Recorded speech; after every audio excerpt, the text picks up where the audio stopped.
wabarakatuh. Nama saya Muhammad Fahim bin Muhammad Fauzi daripada SK Felda Inas. Nama kumpulan saya adalah Inas Champion. Ini adalah cabaran yang ke-8.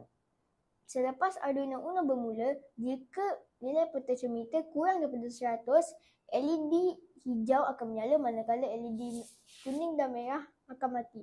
Dan buzzer juga akan mati. Jika nilai potentiometer di antara 101 dan 300, LED hijau dan kuning akan menyala manakala LED merah akan mati. Buzzer tone akan berbunyi dengan nada 150.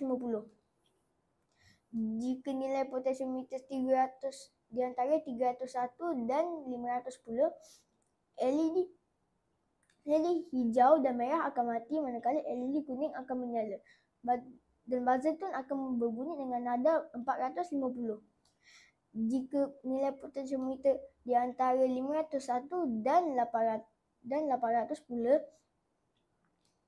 LED hijau akan mati manakala LED kuning dan merah akan menyala. Dan buzzer tone akan berbunyi dengan nada 750.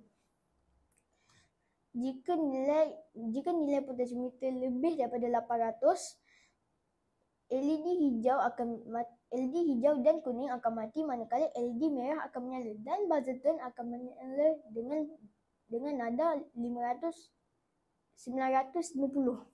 Dan inilah hasilnya.